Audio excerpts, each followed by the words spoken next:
What's up, movie lovers? I'm Mike, and this is Gotta Love Them Movies.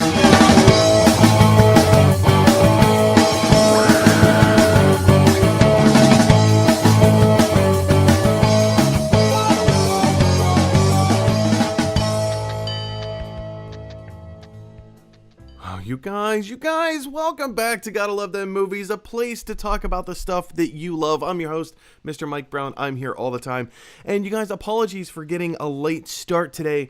That is mostly incumbent upon me, or rather, I had a late start to the day today. And, but yeah, you guys, we're here. We're talking about movies. We're talking about all the stuff that we love. Some of the things I have teased, some of the things that we're talking about today, and some things I have yet to announce. Now, normally on the show we have Natalie Kaz, who's our co-host on the show, coming all the way from San Diego. Natalie has a dentist's appointment today. I don't know why I did that. That seems like an odd qualifier, but you guys get it. You understand what's going on. So yeah, so Natalie will not be joining us today, but that's fine. I have you guys, my best friends in the world, and I'm just realizing if you guys are my best friends in the world, what does that say about me? Anyway, you guys, we got a whole bunch of stuff to talk about. Yeah, so let's jump right in. You guys, if you haven't already done so, please click on that red subscribe button in the top right-hand corner of the screen.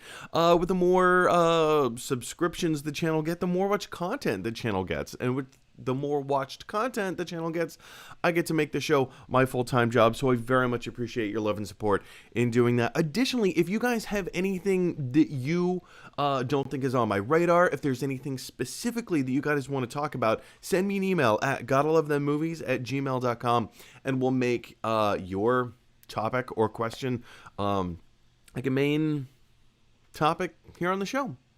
Totally will. As long as it's family friendly, you guys, keep it family friendly, please. Yeah, just send me an email if there's anything you want to address, anything you want to talk about.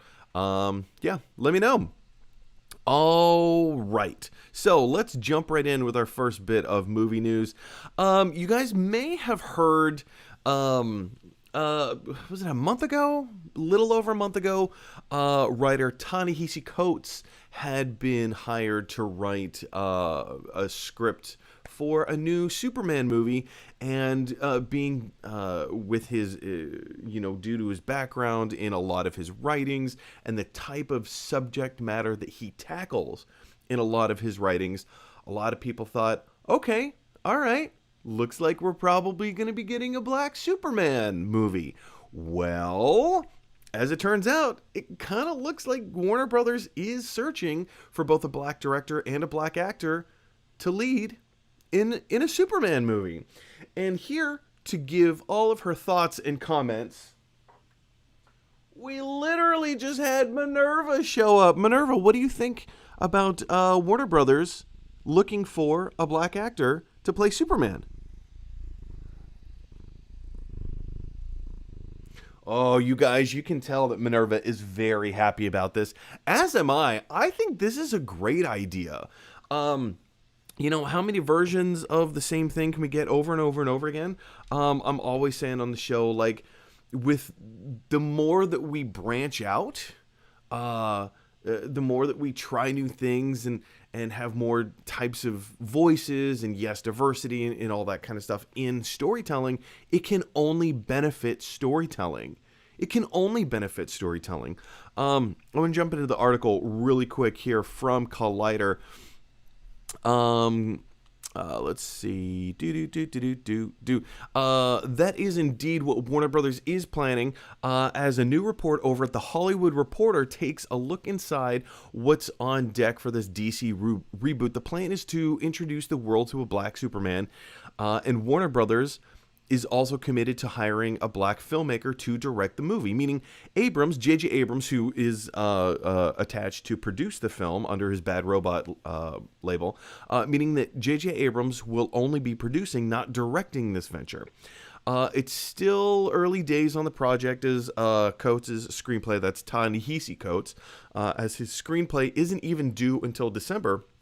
But Warner Brothers is currently eager to get a director attached to shepherd the project in this nascent stage. So, and of course, the Hollywood goes on to kind of speculate a little bit. The Hollywood reporter throws out names like Stephen Caple Jr., J.D. Dillard, Regina King, Shaka King, of course, other established filmmakers like Ryan Coogler or Barry Jenkins. They're just speculating as to what types of directors could potentially, jump on board with this kind of thing. And of course, like everybody wants to throw around the name Michael B. Jordan to play Superman. I mean, he was recently kind of interviewed about it. Sorry, my phone is ringing. Go away, Philadelphia phone number that I don't recognize. I mean, I think everybody would love to see Michael B. Jordan as Superman in this universe. Now, this article does go on to say that this film most likely is not going to take place in the same canon, or rather in the same universe as the current Flash or the current Aquaman or the current Wonder Woman, which again would kind of be congruent with how the comics plays that. Whether it is or whether it isn't, I don't care. I don't see Superman's skin color as an integral characteristic as to who Superman is. Because you guys, Superman, Kal-El, he's an alien from another planet who comes to Earth and has magical superpowers, essentially, right? So what he looks like isn't necessarily important to the character of Superman. So whether this if they do indeed end up going with a black Superman of what it looks like, and I kind of hope that they do, because I think that could be awesome, whether that version of Superman takes place in this current kind of world of I don't want to say the Justice League, but with the Flash and Aquaman and all that, I'm into it. I'm interested to see what happens. But guys, I want to hear from you guys. What do you think about Warner Brothers going out in search for a black director and a black actor to portray, to direct this film? I'm all about it, but I'm interested to hear what you guys have to say about it. Jump on down to the comment section below, and let's have a conversation about it. All right, you guys. Next thing on the chopping block. Again, we've been talking about this a little bit here and there. Indiana Jones 5 is a movie that's happening, and apparently Mads Mikkelsen has already read the script, and he says, quote, "It was everything I wished it to be." I have a few thoughts about this. I have a couple of thoughts about this, but I do want to jump into this article really quick and get a little bit more context here. So Mads Mikkelsen was being interviewed by Collider, and one of the excerpts, when they asked him about, being on board with, the new Indiana Jones movie and whatever, as he was cast along with Phoebe Waller-Bridge, and of course, Harrison Ford is in the movie, he had this to say about it. He said, "I'm very, very excited about it. I rewatched Raiders of the Lost Ark the other day. It is so well done and so charming, and it's such great storytelling. So yes, it's a great honor to be part of that franchise that I grew up with. I'm in a lucky position where they let me read the script before, and yes, it was everything I wished it to be. So that was just great."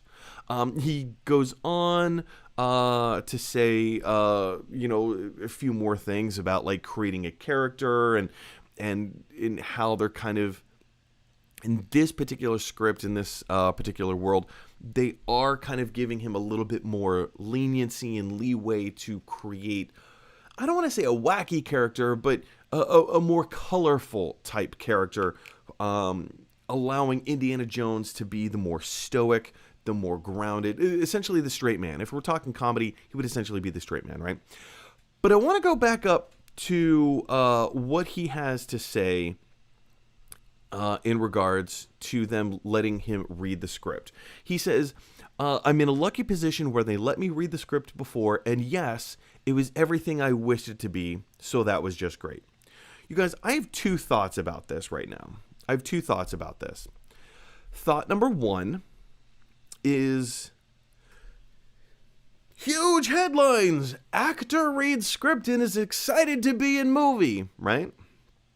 So take that with a grain of salt. Mads Mikkelsen has read the script for Indiana Jones 5. Like, what is he supposed to say?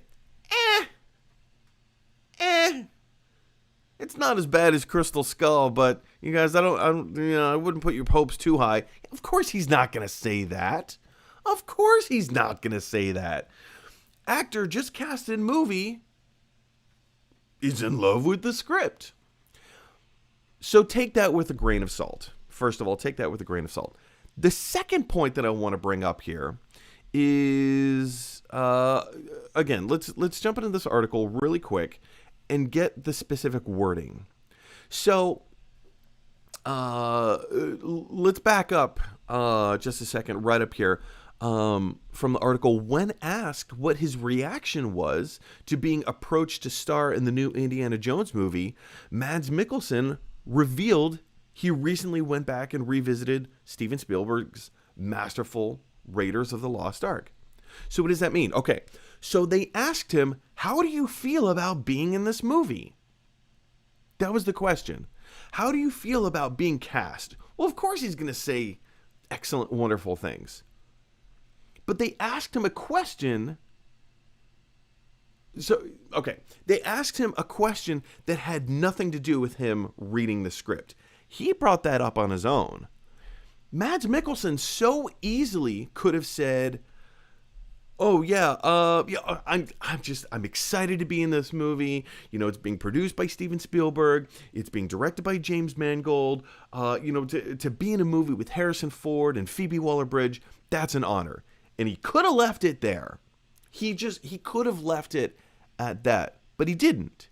He goes on to say, I'm in a lucky position where they let me read the script before. He didn't need to say that. Mads Mikkelsen did not need to say that. He goes on, and yes, it was everything I wished it to be, so that was just great. So again, you guys, let's take this for what it is. First of all, one, take it with a grain of salt. An actor is excited to be in a movie. An actor is excited to get work, right? Actor is excited to get work. So there's one. Two is he wasn't prompted to talk about reading the script. He wasn't prompted to answer a question about, do you think this is going to be a good movie? They didn't ask him that. They asked him what his excitement level was to be cast in a movie, in this movie.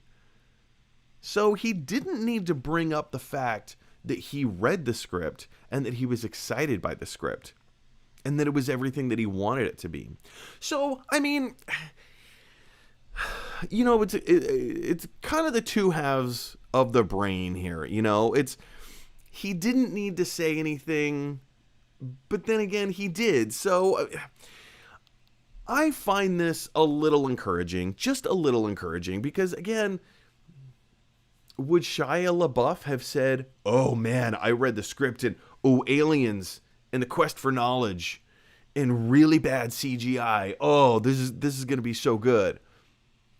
No, I mean, we know how bad the Indiana Jones franchise can be, but we also know how good it can be. So I think all of us, and you know, I'm going to speak for all of fandom here, I think we all are hopeful that this is going to be a good movie, that it's going to be a fun movie. Is it going to be as good as Raiders or as good as The Last Crusade.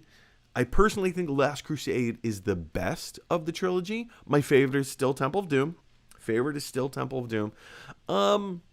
I think it's safe to say that we're cautiously optimistic, but again, like, let's take Mads Mikkelsen's comments with a grain of salt. But what I want to know is, what do you guys think of Mads Mikkelsen's comments on reading the script for Indiana Jones 5? Does this get you more excited, or are you more like me and kind of being like, okay, let's take this for what it is. Let's take a step back. Yes, he is probably excited, but then again, we've seen this kind of stuff before, and it's totally fallen flat on its face. I want to hear from you guys. Jump on down to the I keep saying jump on down to the conversation below, which that's essentially what it is. Jump on down to the conversation below and let me know what you think about that. Okay, guys, let's jump in and take one of our emailed questions. Oh yeah. All right. Let's start with this one here. You guys, we got an email from the Nerd Zone. Nerd Zone, a longtime watcher of the show. Nerd Zone, thank you so much for being part of the show and for giving us things to talk about. It really helps. I love it. I absolutely love it. So thanks for being here. Much appreciated. Nerd Zone sent me an email the other day, and he says, MCU announcements, so many MCU announcements, Eternals first look, Captain Marvel 2, The Marvels, Black Panther, Wakanda Forever, Guardians of the Galaxy Volume 3. So many announcements. Yeah. You guys, this was the kind of thing that was so epic. It seemingly kind of came out of the blue. And this whole thing just rocked everybody's world.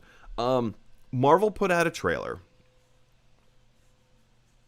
I guess you could call it a trailer. I don't like an advertisement, an extended trailer advertising like their Phase 4 slate, maybe half of their Phase 4 slate. Who knows? Like I don't know. I don't know how big Phase 4 is going to be. But here's the thing, you guys. Like, wow. They let's just run through this for a second, shall we? Black Widow coming out in 2 months. Shang-Chi and the Legend of the Ten Rings coming out in September of this year. The Eternals coming out November 5th of this year. And then with Eternals, we get our first look at, like, what is this going to look like? What is it going to feel like? Like, what's the tone here? I think especially after Chloe Zhao won the Oscar for Best Director and Best Picture. If you've seen Nomadland was a beautiful movie. So we're all kind of looking at this and being like, what is this going to look like? Like, we know she's using natural light. She's not doing like traditional Marvel cinematography. So what is this thing going to look like? And here we go. Here's our first official looks at the film, at the movie. This looks pretty awesome. I mean, like, again, we have no context. We'll jump in more to Eternals in a minute, but let's get back to the MCU. In a grander scheme, Spider-Man No Way Home coming out. This is four Marvel movies coming out this year alone. Guys, we're already in May. And no Marvel movies have come out this year. We've had two shows. Already, and we just got news today. We didn't really talk about this. We just got news today that the Loki show is being bumped up by a few weeks. So that's now coming out in June, right? Or earlier in June, I suppose. So yeah, we're gonna have 3 Marvel shows on Disney Plus coming out. That's so cool. So we're going to get 4 movies essentially in the span of 6 months. July, August, September. Am I doing that right? July, August, September, October, November, December. In 6 months, we're getting 4 movies. 4 Marvel movies. That's never happened before. If you guys can hear a high-pitched whining sound, that is the my super in my building is vacuuming the hallway. So if you can hear a high-pitched humming sound, that's what it is. My apologies for that. All right, let's jump back into this, shall we? Eternals, Spider-Man, No Way Home this year. Next year, Doctor Strange in the Multiverse of Madness, March 25th. May 6th, Thor, Love and Thunder. Black Panther, Wakanda Forever, which is a great title. We'll come back to this in a second. The Marvels, November 11th. Again, you guys, that's 4 movies in 1 year. We knew a few years ago, Kevin Feige made some kind of an announcement saying like, okay, we're currently doing 1 Marvel movie a year. You know, we're going to start doing 2 Marvel movies a year. Pretty soon we're going to bump it up to 3. But our hope is to be able to do 4 Marvel MCU movies a year. And we're all sitting back here like, hang on, what? You guys, they're doing it. They're doing it this year. It's happening. 4 Marvel movies in a year. I lost my place. Where are we? Then we go to 2023. Ant-Man and the Wasp, Quantumania, Guardians of the Galaxy Volume 5, and they finish it off. There's no release date for this film yet, but Fantastic Four. Most likely in 2023. Probably, I would venture a guess and say November 2023. That would be my guess. So what do we have? 1, 2, 3, 4, 5, 6, 7, 8, 9, 10, 11. 11 movies, you guys. 11 movies. There's so much to unpack here. With Black Widow, okay, that's coming out in 2 months. We've seen all the trailers that there are to see about it. No surprises there. We've had 1 trailer for Shang-Chi and the Legend of the Tang Rings. Tang Rings? However I'm pronouncing things today. Trailer looked great. Can't wait for more trailers. Very much looking forward to seeing more of this movie, how it ties into Iron Man 1, Iron Man 3, the Ben Kingsley short, All Hail the King, and many other things there, right? Looking forward to all of it. The Eternals, I think it's safe to say that we might collectively, as nerddom, be looking forward to Eternals the most. We have no idea what this is. Again, are there people who read the Eternals comics? Yes, of course there are. Plenty of people know who the Eternals are. But when you look at the general movie-going audience, I consider myself a nerd. Look at all this stuff that I have behind me. I've got all my Avengers up top there. Like I'm a nerd. I'm a geek. I'm into my comics. I like all this stuff. Even I am not so engrossed in the world of comics and in geekdom that much. I don't know who the Eternals are. I know that their villains are the Deviants. I know that they've been around ever since the creation of the universe. They're the oldest beings in the universe. They have godlike powers.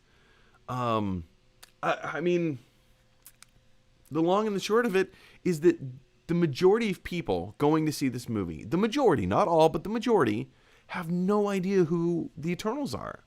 There was a lot of people who didn't know who Guardians of the Galaxy were. Or a lot of people who didn't know who Guardians of the Galaxy were. But there are even less who know who the Eternals are. Anyway, we could dissect that for a little bit. Where do we go? Spider-Man, No Way Home. Again, we don't have any first looks for it. I mean, there have been a couple of set photos here and there.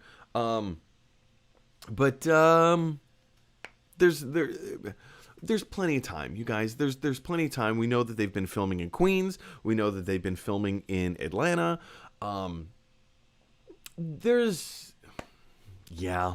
I mean, it's gonna be awesome. It's Spider-Man. Where it goes from here, it's just gonna be great. Doctor Strange and the Multiverse of Madness, we've been talking about forever, how it's going to tie into, or rather how WandaVision is going to tie into this movie. It's, they're directly referencing the multiverse, the directions, where it's going to go. When we do finally get a trailer for this, it's going to blow our minds. I feel like I'm more speechless about this right now than anything else. Thor, Love and Thunder. Again, we've been seeing set photos coming out of Australia. We know the Guardians are going to play a role, probably in the beginning portions. Black Panther, Wakanda Forever, I think is a great title. Again, I have to go back to this. I will belabor this point.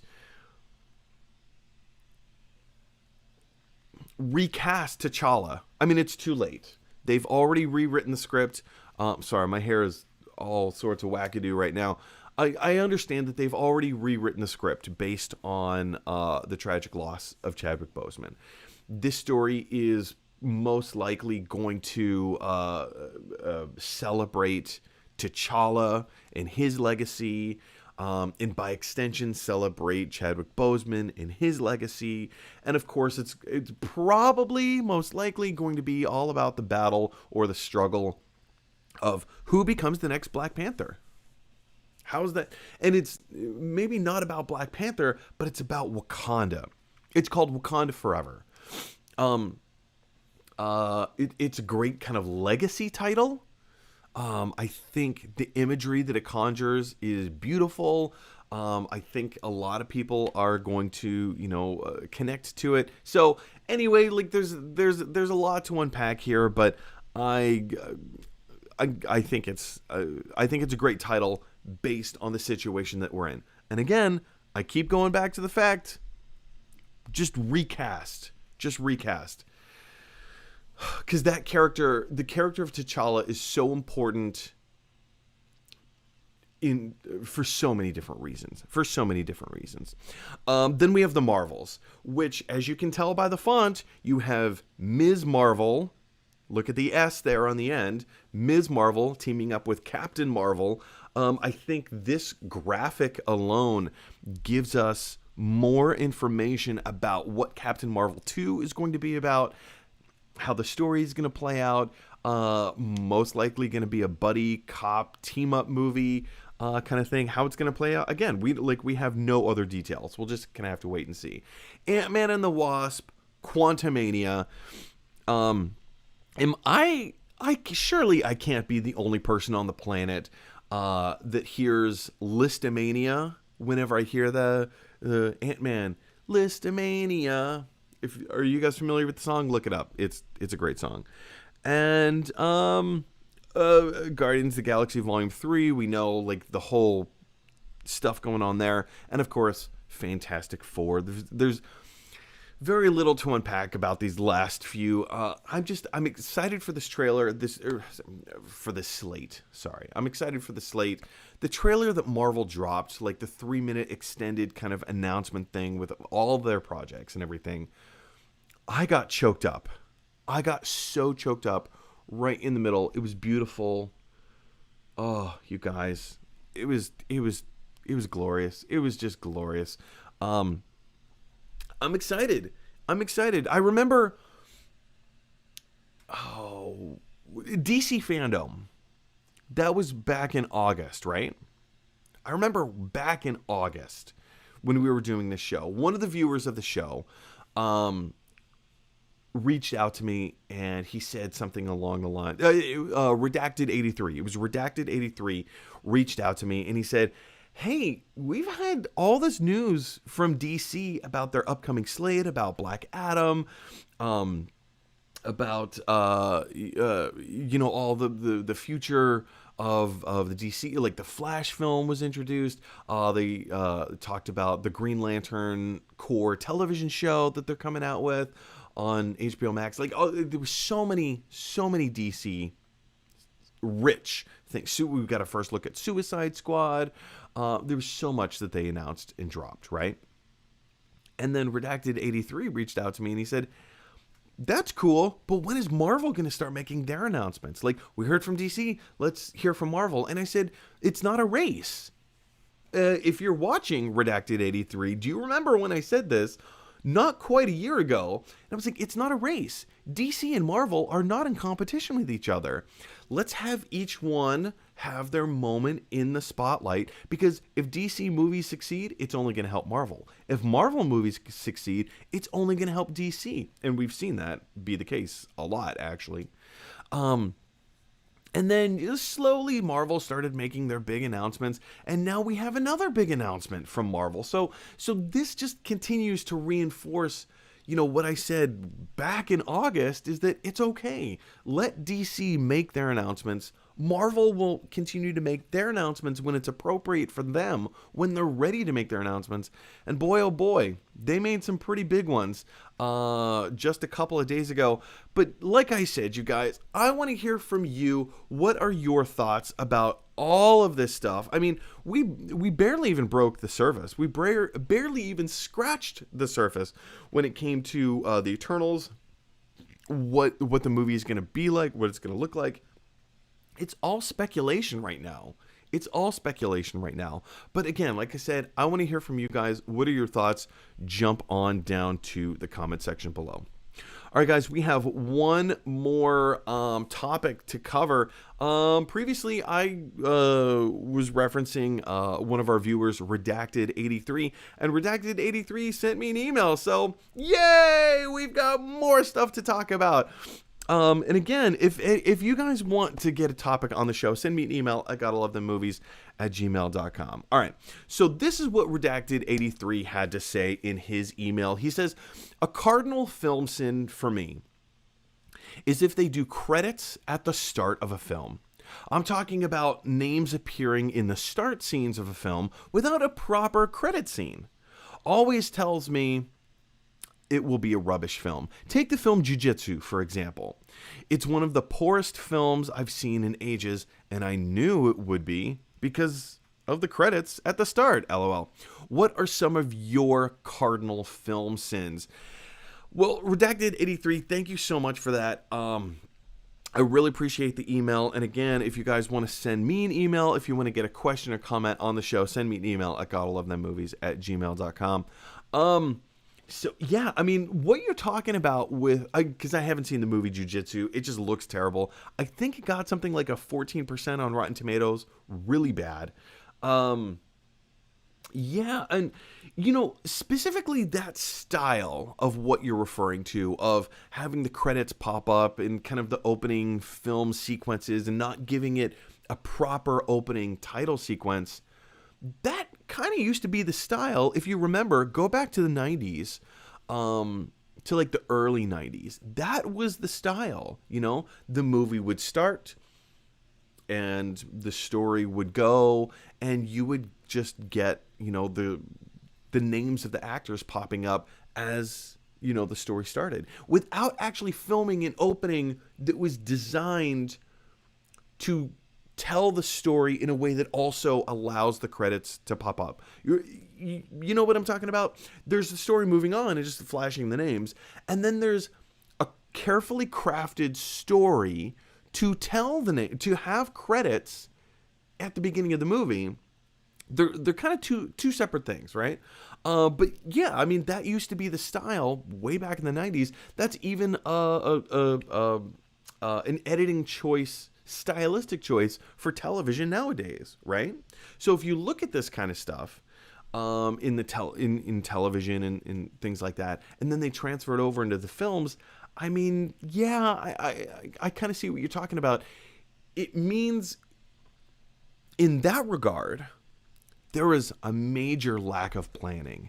So if there was a lack of planning for the opening title sequence, Or if there was a lack of planning to even have an opening title sequence and to just throw the names in willy-nilly, what else does that say? You know, I've often heard it said, if you want to know how clean the kitchen is in a restaurant, go use the bathroom.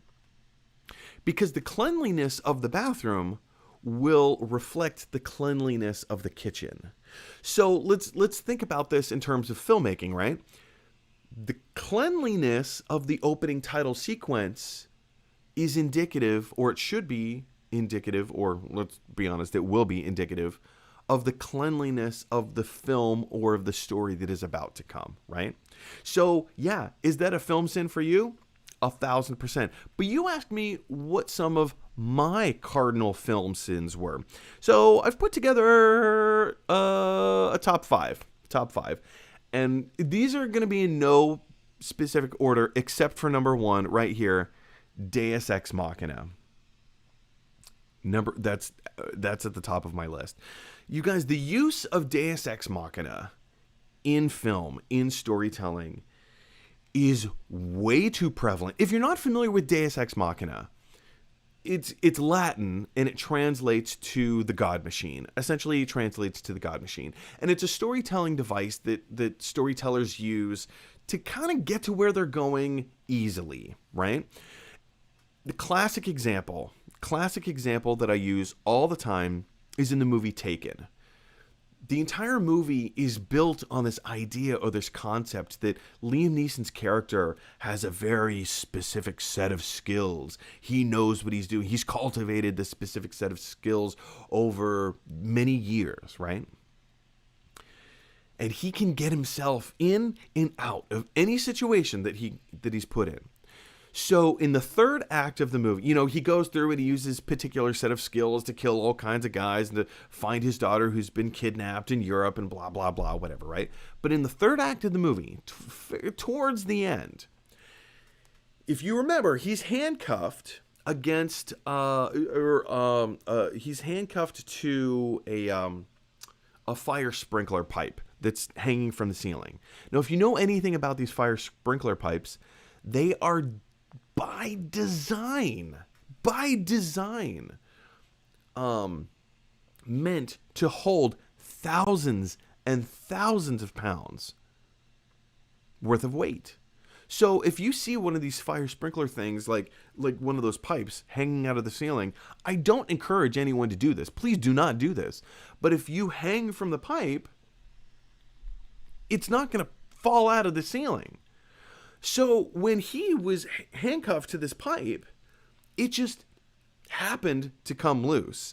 And then, you know, he was, you know, able to get his handcuffs over the pipe and fall to the ground and beat the crap out of all the guys that held him captive and were torturing him, right? That is an example of Deus Ex Machina, the God Machine. God, you know, an act of God, essentially, intervened in this situation to get our protagonist out of the situation that they were in through no effort of their own. Especially when this movie set up the rules of the movie, which is to say, you know, he has a very particular set of skills and whatever. Deus Ex Machina intervenes when it's convenient to get to the next stage of the story. Well, how are we going to get our hero out of this situation? I don't know. How about the pipe comes loose and then he can kick their butts? I hate Deus Ex Machina so much. I mean, it's used in so many movies and it's so frequent that, like, okay, fine. In some cases, it just is what it is. But it's sloppy, and it drives me nuts. My second, and again, these are in no particular order except for Deus Ex Machina. Another cardinal film sin for me is that sometimes there's stark edits in between one scene to another, and sometimes they just don't allow the moment to breathe a little bit, right? So sometimes you'll have like a really dramatic moment where something happens and you just need like an extra 1 second of screen time or 2 seconds of screen time to just kind of let the audience like have a moment to like sit with the same moment that the main character or whatever character's on screen is sitting with, right? So I don't have a specific example of this off the top of my head, but let's just say that like your main character of whatever movie you're watching, let's just say that their mother comes up to them and says, "I have cancer." You'll see the reaction of like, "Oh!" And then it cuts, not all the time, but every now and again, it'll cut very, very quickly to the next scene. We get the establishing shot of the park outside, and we get a second establishing shot of the main character sitting in a bench, and now we get a third shot. The next shot is like close up on the main character's face, like dealing with the grief and the fallout of finding out that their mother has cancer, right?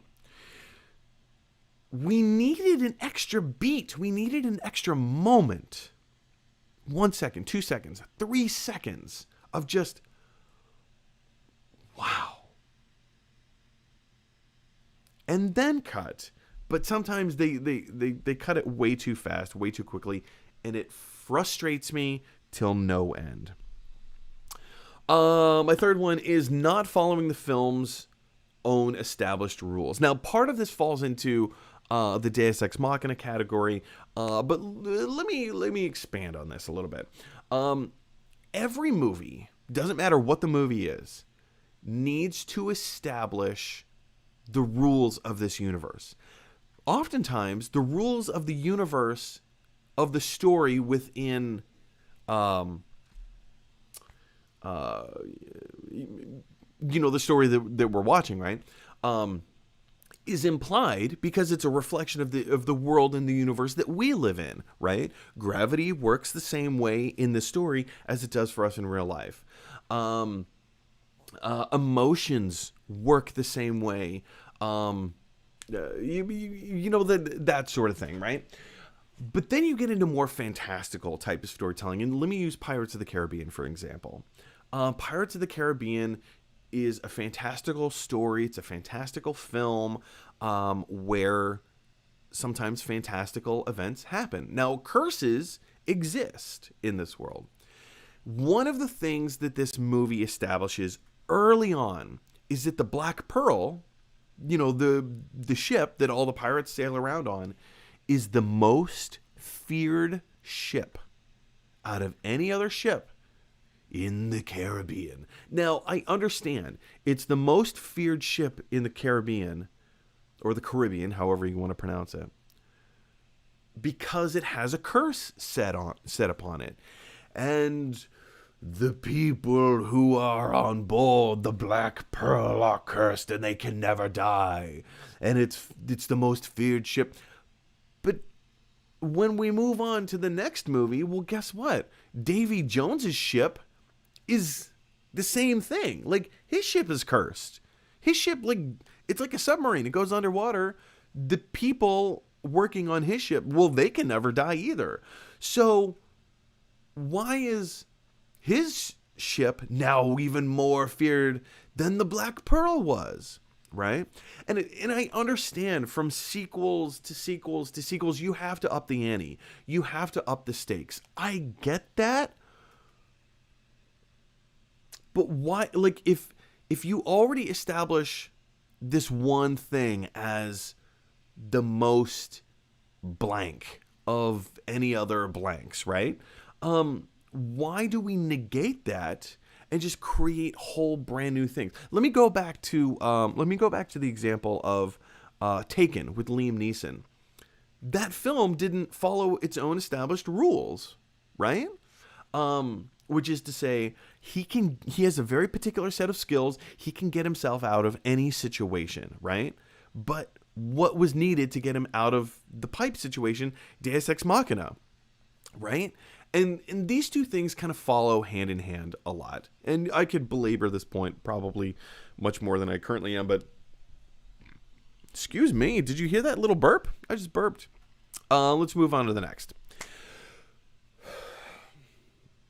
Close the door, you guys. Close the door. How many... You have seen this in film, and I've seen this in film because I'm upset about it. Whenever an actor walks into a room, or like walks into the house from outside, they never close the door. Just close the door. And the same thing with like talking on the phone. You're talking on the phone. Hey, yeah, okay, yeah, I'll be there. Click. And then, hang on. No. That's not how phone conversations happen. You say, okay, yeah, I will be there. I will see you then. Okay, goodbye. Click. People don't, I mean, I understand it takes an extra like 4 seconds to end a phone call. It takes an extra 4 seconds to close the door. And that's 4 seconds of screen time that you eat up. That's 4 seconds of screen time that you could place somewhere else. But the reality of the situation is that people close their doors when they walk into a house. People say goodbye when they hang up the phone. They don't just repeat the information given to them and then hang up. That's not how phone conversations work. So you're talking about a cardinal film sin for this guy? Just close the door. It's not that hard. All right, last on my list, and I'm sure there's a whole bunch more. I just wanted to make a top 5. Youthful awareness. Now, this normally sometimes is a good thing, especially in today's culture. There's this idea of youthful awareness where the protagonist of the film is generally a young person, someone in their early teens, mid-teens, even high school, right? And for the narrative purposes of the story, this character, being the protagonist, needs to know more, or maybe not know more, but they're doing things correctly or the right way above and beyond what an adult would do. This is so perfectly illustrated in the television show The Chilling Adventures of Sabrina. I loved The Chilling Adventures of Sabrina. If you don't know this about me, I'm a fairly kind of religious person in my personal life. I believe in, God and all that stuff. I'm not going to go into details about it, but, I'm a believer. I drink the Kool-Aid, right? So seeing kind of a satanic backwards version of religion, but still keeping like this idea of religion at the heart of what they're talking about, and either believing or not believing, or being in support of being not in support of archaic practices, I think is a really interesting, fascinating approach to examining religion, and examining maybe not just religion, but examining ideas that we have been conditioned to just accept. I think that was a brilliant storytelling gambit to use within that show, right?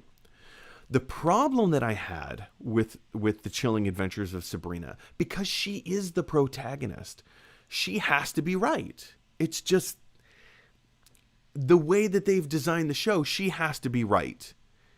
That's not the way the show needs to go, but that's just the direction that the filmmakers and the storytellers of the show have taken for the character, right? Because she's Sabrina, because she's the chosen one, she needs to have all the right answers, even if it means that the adults who kind of actually do, in fact, know more than she does,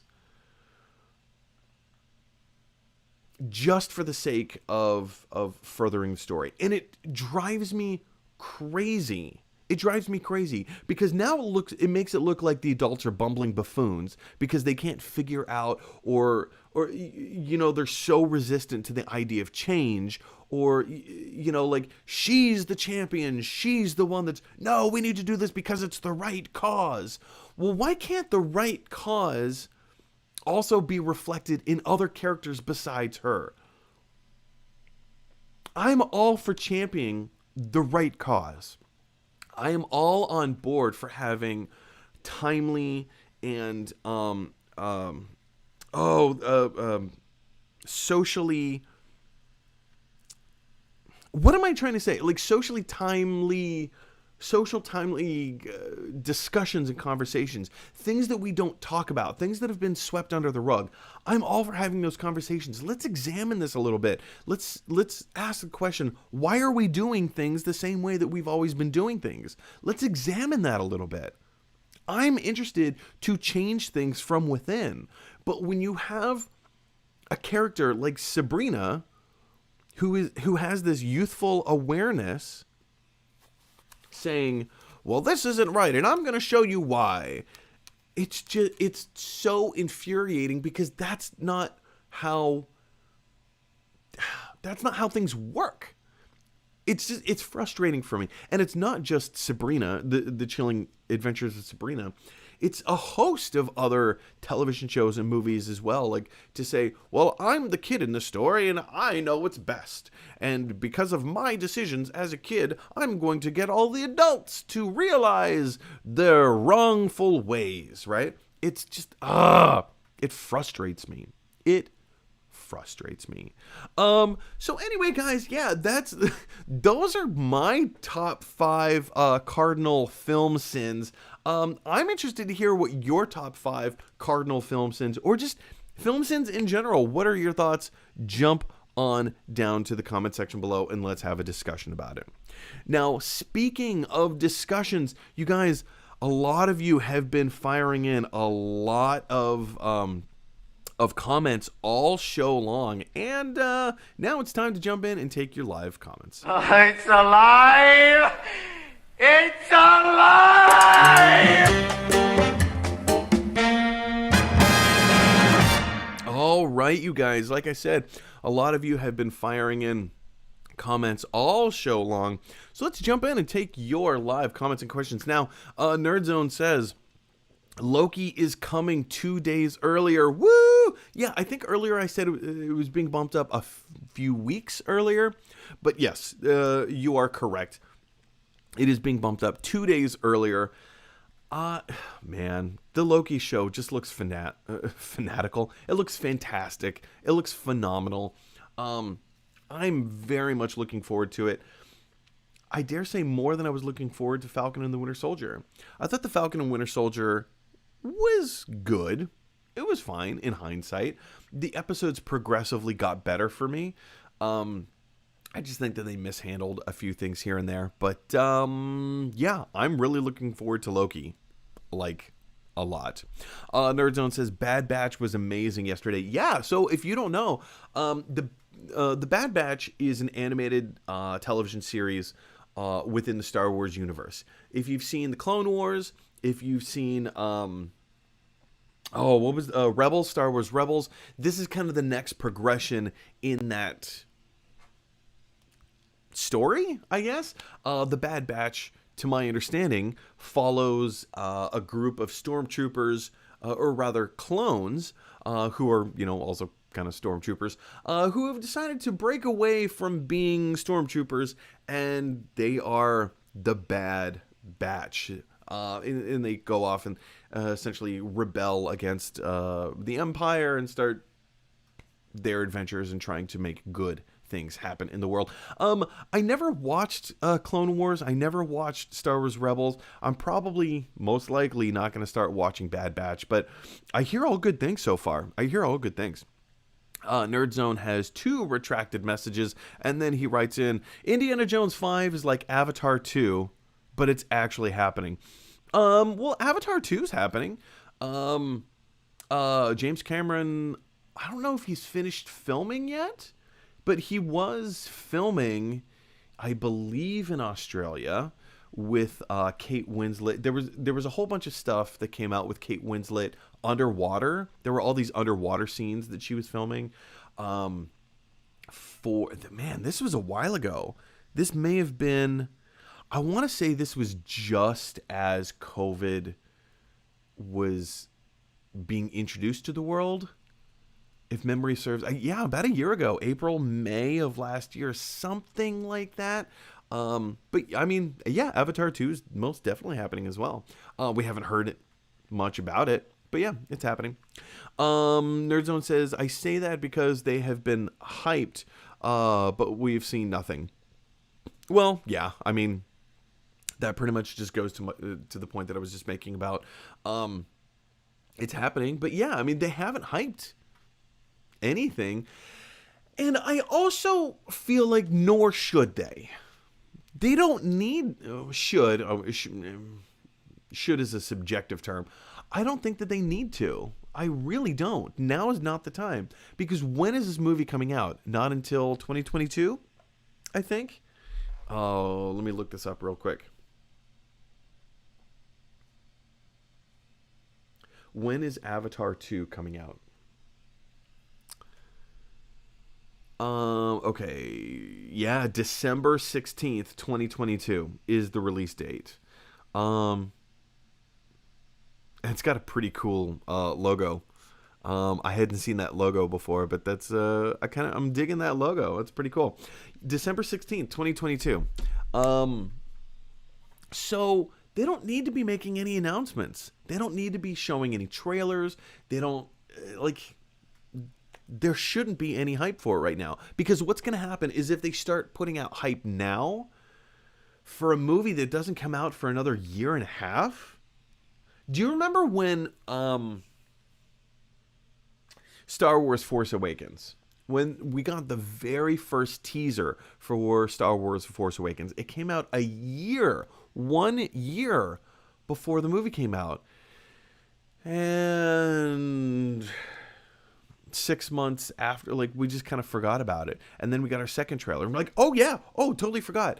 And it becomes this emotional roller coaster of, this is exciting, and then the excitement kind of dies down. And hell, this is exciting, the excitement kind of does. And by the time you get the third trailer, or by the time the movie starts coming out, and I'm just using Star Wars as an example. That's probably a poor example, because everybody loves Star Wars.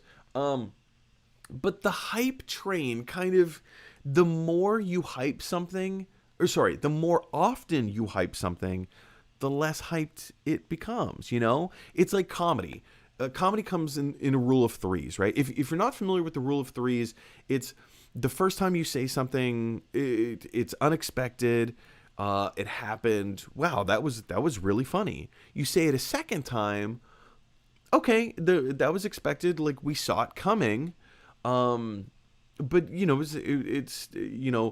first time you get a big laugh, second time you get a decent laugh, third time you see it coming, but there's a rewarding, satisfying feeling to having that laugh completed a third time. That's something that's one of the unknown qualities of being a human being, of the human condition, right?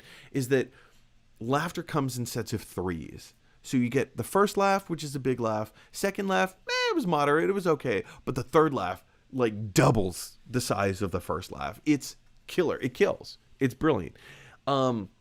So same thing with hype, hype after, the third trailer, you can't really do a fourth trailer, because, like, once you hit that joke for a fourth time, people are like, okay, like, the joke's over. Like, stop. It worked the first 3 times. We don't need another one. There's a reason that movies kind of come out in trilogies. Again, like, yeah, you understand what I'm saying. Let's see. Nerdzone says, I say that because they've been hyped. We've seen nothing. You said Guardians of the Galaxy Volume 5. Did I? Did I say Guardians of the Galaxy Volume 5? I probably did. Who knows what comes out of this mouth of mine. Is my blue milk. By the way, ladies and gentlemen, I totally forgot to happy Star Wars Day, everyone, yesterday. Yesterday was May the 4th, or May the 4th be with you. If you're not familiar, today's May 5th. Some people call it Cinco de Mayo. Some people call it Cinco de Cuatro. Well, I guess Cinco de Cuatro would have been yesterday. That's an Arrested Development reference. But today, being May 5th, the day after May the 4th, May the 4th be with you, I would like to submit for your approval. Today is Revenge of the 5th. That's all we're going to say about that. Redacted 83 says, I'm looking forward to Eternals. I don't know a lot about them. But if it's a squad of 5 indestructible people, kind of takes the fun out of things like Superman in the Justice League. I mean, we're just going to have to wait and find out. I mean, yes, we know that the Eternals are godlike creatures. We also know that one of these Eternals had been killed by Star-Lord, a.k.a. his father, Ego, the Living Planet. So yeah, Ego, I guess you could say, was an Eternal. It'd be interesting if he made an appearance in this movie, because we know that this movie spans thousands of years, right? I guess it'd be kind of interesting if, made that kind of an appearance. But, I mean, who knows? They may be invincible to, like, a common mortal, such as, I don't know, let's just say Captain America. Maybe not a common mortal, but mortal enough. They may be invincible to the strength and might of a Captain America, but to another Eternal or to a deviant who is of the same level of power, maybe they're not invincible. I mean, we also know that the Black Knight, being played by Kit Harington, is going to play some kind of a role in this movie. Who knows how that's going to go down, but I think that in and of itself is going to be pretty interesting, how they're going to play with him. Because again, I believe, unless they're going to change it for the movie, the Black Knight is mortal-ish, kind of, sort of, you know? Nerdzone says, there is a difference between Marvel and MCU fans. I started off as an MCU fan and turned into a Marvel fan after reading comics, and MCU fans get more wound up compared to the Marvel fans because... to the Marvel... Turn to Marvel after reading the comics, and MCU fans get more wound up compared to the Marvel fans' cause. Got it. Okay, so I definitely think that there's some truth in there. I am both a Marvel and an MCU fan, if you want to break it up like that, because the MCU, think of it like this. In the comics, there are so many different versions. There's so many different universes, right? There's the multiverse. You have Spider-Man 2099. You have Ultimate Comics Spider-Man. You have Ultimate Spider-Man, which are 2 different things. You have Peter Parker from the 616. You have, like, if you're not familiar with 616, 616 is like the main canon of stories in Marvel Comics. That's the 616.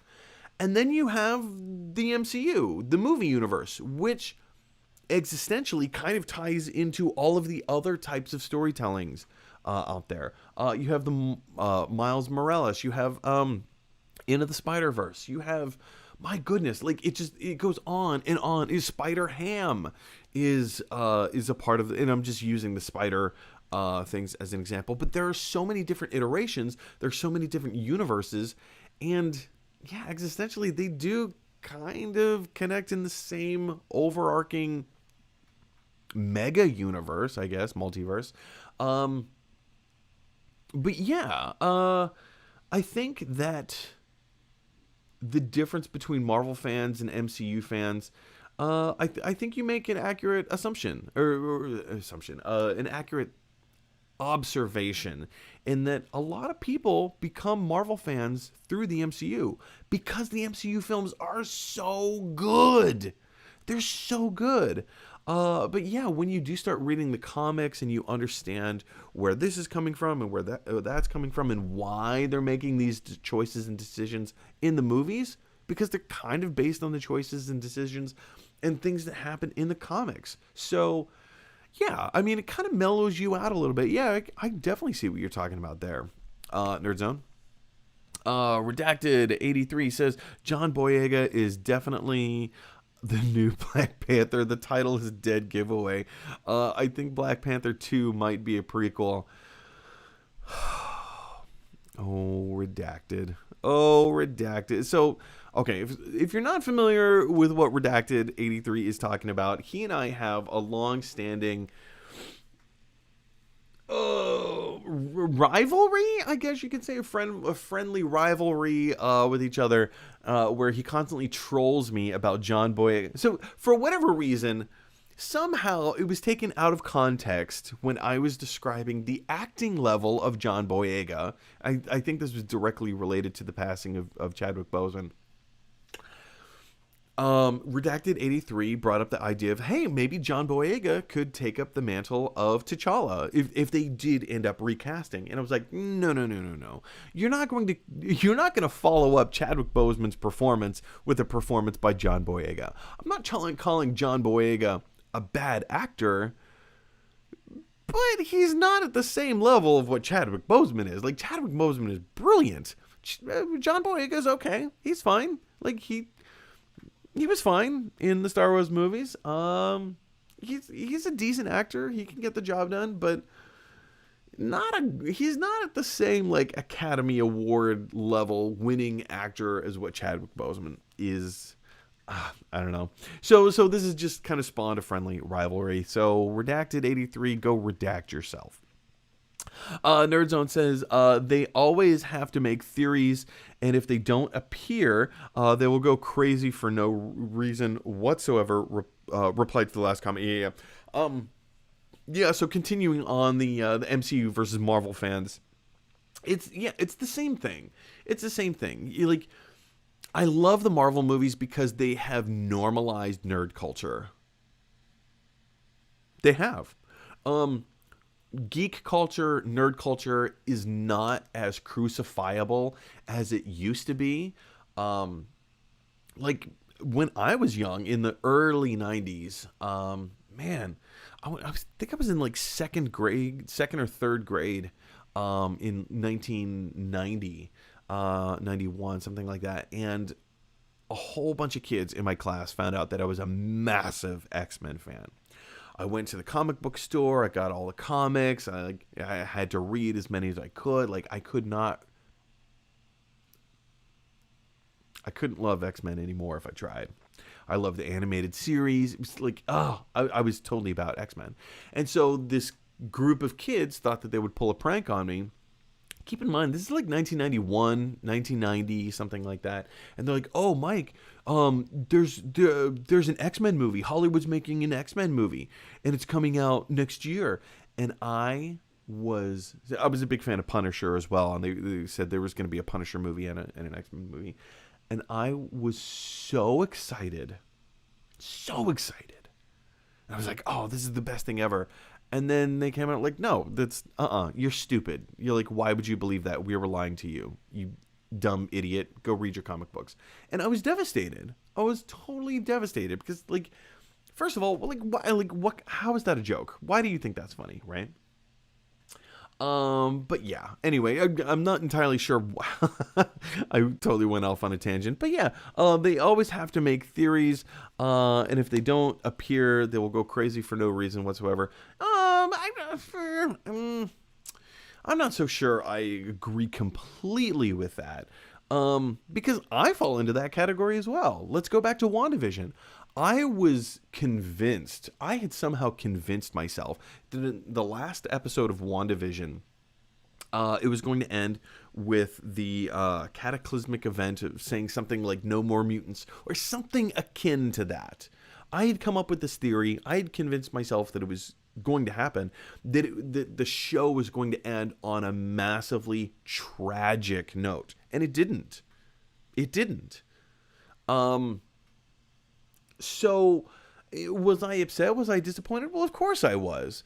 But did I go crazy for no reason whatsoever? No, I went a little crazy because I had built something up in my mind based on the comics that I had read and based on what this television show was turning out to be, that it didn't end the way that I thought it was going to. I mean, I guess that's what makes Marvel so great, is that they subvert expectations. But at the same time, I don't know. I really genuinely thought that this was where they were going to go. And that's really kind of what I wanted to see. And not just me, but I think a lot of people wanted it to end on a really tragic note. And it didn't. So, I don't know. Nerdzone says, I stayed up till 2 a.m. to watch the Batman trailer. I didn't even know if it was gonna happen, and it did. And it was the best teaser I've ever seen because we haven't had a solo Batman film in 9 years. Did I miss something? Batman trailer. Did I miss something? No, it's from August. The Batman exclusive trailer 2022. 3 days ago. Were you talking about the Fortnite? No, it had to be. Okay. This is the first I'm hearing of this. Somehow I missed that. Looks like, yeah, there's a new Batman trailer. Okay, I will go. I can't watch it right now, but yeah, I will go. I had no idea. Thanks for putting that on my radar, Nerdzone. Nerdzone goes on to say, NGL, when versus is in the title, it's mediocre.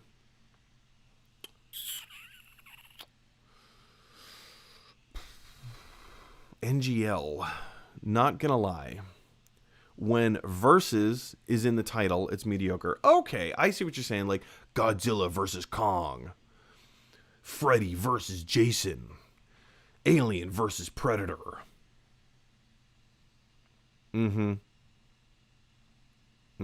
Yeah, that's... I wouldn't necessarily call that a movie sin, but it is a good indicator it is not going to be a cinematic masterpiece. Not for nothing. I mean, Godzilla vs. Kong was really fun. It was really stupid. I would actually say I enjoyed Mortal Kombat more than I enjoyed Godzilla vs. Kong. Nerdzone says Watchmen had an amazing start credits. The Watchmen television show was brilliant. I'm not sure if that's specifically what you're referencing or if it was the movie. I remember the movie opened with the whole thing of with the comedian in his apartment smoking a cigar, just kind of reflecting on his life, and then the main villain of the movie pops in to his apartment. They fight, and then kicks the comedian out through the window, and the comedian just kind of like in slow motion falls to his death. I remember that. But I would argue the television show had a much better opening. Opening in, was it Oklahoma? Tulsa, Oklahoma in 1923? Something like that? 1921? 1920? Something like that. Actually, I've been to the place where, was it the Green Street? The Green Street Massacre? I've actually been there. Why am I blanking on the name? It was called Black Wall Street back in the 19-teens, 1920s. And it was something special. And then the whole thing burned to the ground over a racial it was a misunderstanding that got blown out of proportion of the whole big thing. And they used that event, tragic, absolutely, like there's no, like, I can't think of a better term for it than just like disgustingly tragic. Yeah, they used that to kick off the Watchmen television series, and it was the commentary that flowed throughout the rest. In fact, I kind of feel like I want to go back and rewatch that show. That show is so doggone good. Oh, it was so good. Nerdzone says Mary Sue's are annoying too. I want to get, okay. I want to get a clear, because in my brain, the definition of a Mary Sue is a little muddled. So, let me get Mary Sue meaning. Okay. So, if you're not familiar with a Mary Sue, Mary Sue is a type of female character who is depicted as unrealistically lacking in flaws or weaknesses. Yeah. So, man, maybe I don't know. Buffy the Vampire Slayer was the first thing that popped into my mind, but yeah, she had her flaws. Yeah, like the perfect. I don't know. Yes, Mary Sues are annoying, but also male versions of Mary Sues are also annoying.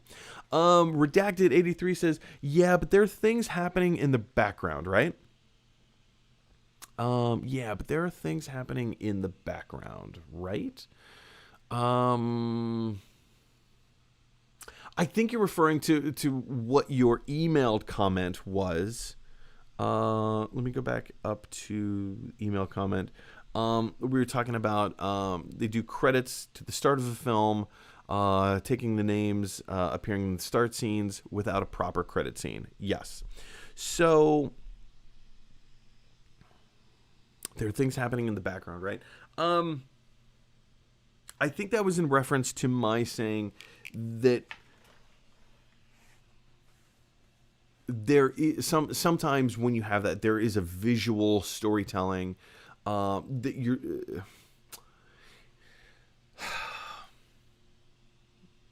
I feel lost with this one. I'm trying to figure out what it was that I was talking about. It had something to do with, if the film is going to be garbage,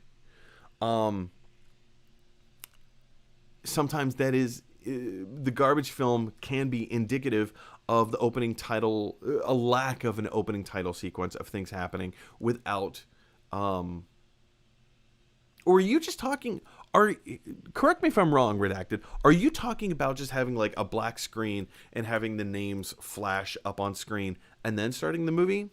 Clarify that for me, please. Redacted says, another cardinal sin for me is explosion noises in space. Only the original Star Wars can have that. That's a good point. That's a good point. Because, I mean, if Alien taught us anything is in space, no one can hear you scream, right?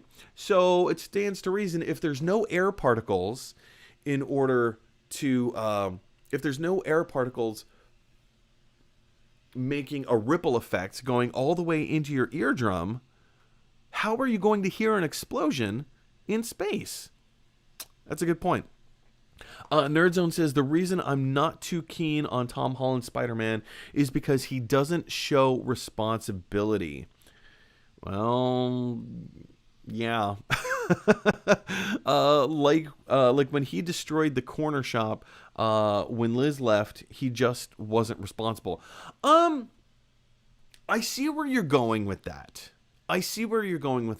But I think that's also, like, people aren't just naturally responsible. Keep in mind, he's a teenager. Teenagers do really dumb things. Was it responsible of him to...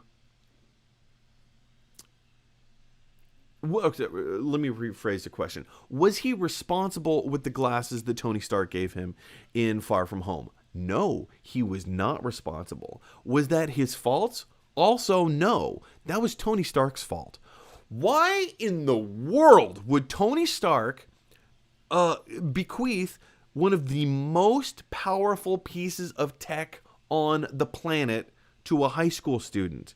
To an irresponsible, hormonal high school student who he can't even manage a budget. One of Spider-Man's defining characteristics, at least in the comics, is he's poor. He has no money. That's why he became the Spider-Man. I'm not talking about having powers. I'm talking about using his powers, putting on a persona. He joined a professional wrestling show as the persona of the Spider-Man to earn money. When he didn't earn the money that he thought he was being promised, his uncle Ben was shot and killed in the process.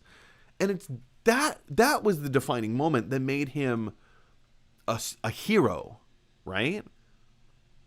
Being bitten by a spider did not make him the hero. Peter Parker routinely is irresponsible.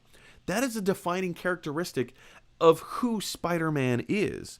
So when you say that you don't like the Tom Holland version of Spider-Man, I don't know what to tell you, because that is a defining characteristic of who the character is. He's an irresponsible kid. I did irresponsible. I was a very, like, pat myself on the back. I was a very responsible teenager because I had to be. I'm not going to go into the reasons why, but I had to be. Did that mean I was 100% responsible 100% of the time? No! I did really dumb stuff when I was a kid. I did really dumb stuff. I'll tell you one stupid thing I did. This is when I look back on this now, I wonder how the F word could I be so stupid. I was on a camping trip with my Boy Scout unit, with my Boy Scout troop. While all the scout leaders were kind of, I can't remember what they were doing. They were setting something up, and there was some time on our hands, and we were just kind of like, yeah, what are we going to do? And so we went out, my friends and I, there was a small group of us, we kind of went exploring in like the wood, like we went camping by these caves and like tall, high ledges, and we found this one set of cliffs where the ledge to walk along was maybe it was like 2 or 3 feet. It was not very big. And there was, the cliff went up. So there was no way to kind of like move around each other. And then on the cliff side, the cliff just went down like 100 feet. And we just thought, hey, let's walk along this ledge and see how far we can get. And we went out a long ways, and there was 4 or 5 of us, and there was no way for us to walk around each other because the ledge was so narrow. You couldn't walk. Why I did that, why any of us did that, and we just thought, oh, let's walk out on this fall ledge, and we were out there joking with each other, hey, what if one of us fell? We would die instantly. Like, there is no way, like, you would just die. And we did that, and we thought it was a good idea. So all of that is to say, teenagers are irresponsible. Teenagers do really dumb things. And I even considered myself, in my youth, to be a fairly responsible teenager. So, I don't know. So when you say that you have a problem with Tom Holland's Spider-Man because he doesn't show any responsibility, he does show responsibility because he takes up the mantle. He does what needs to be done. And I think they do a fairly good job at showing that. But at the same time, he's a teenager. He makes dumb decisions. He does really dumb things. He's responsible where it matters. But he's also irresponsible other parts of the time. Nerdzone says, sorry, I just realized corner shop in UK slang mean the sandwich shop. Oh, yeah, I knew exactly what we were talking about. In New York, we say the same thing. Corner store, corner shop. Also, I may not have disclosed this information, but I used to live in the UK for a while. I lived in the Republic of Ireland, and I also lived in Northern Ireland for a grand total of 2 years. Yeah, so I mean, like, I'm very, and plus, with the whole flight attendant job, everybody knows that, you know, I work as a flight attendant. I worked, maybe not exclusively, but predominantly, I would say 90% of the flights that I worked were to the UK, either to London, Edinburgh, Manchester, Birmingham, Bristol, where else did we fly? Glasgow, yeah, Shannon, Dublin, Belfast, like all that. Yeah, so I'm well familiar with your slang, sir. Nerdzone says, no, there isn't a trailer. I'm on about Fandom last year. Okay, well then what did I just look up? What did I find? The Batman exclusive trailer number 2. Here, let me turn the volume down so I don't get flagged for copyright stuff. The Batman exclusive trailer number 2, 2022, Matt Reeves movie concept robe. What? Oh, Robert Pattinson, Zoe Kravitz. Oh, okay. So here's the thing that I just looked up. Apparently, it was a fan-made trailer that includes scenes from The Dark Knight Returns, and it literally just came out 2 days ago.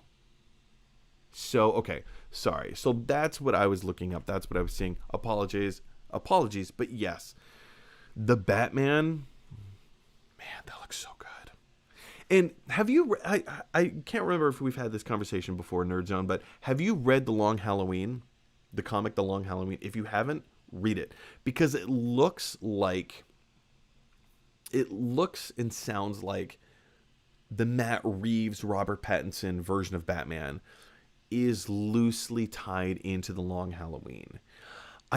Either that or Hush, and I think there's elements of Hush, but I also think that there are elements from The Long Halloween. So read both. Hush was brilliant. Oh, Hush was so good. There's also the animated movie of Hush, and that was phenomenal. That was really good. So check those out if you haven't already done so. And is this our last comment of the day? Sure is. Nerd Zone says, I'm on about the times they are changing by Bob Dylan playing over a montage on Watch. I'm on about the times they are changing by Bob Dylan playing over a montage on the Watchmen 2009. Got it. So let's go back up. You said the opening credits. I believe you said the opening credits for Watchmen. Watchmen had an amazing start credits. Yeah.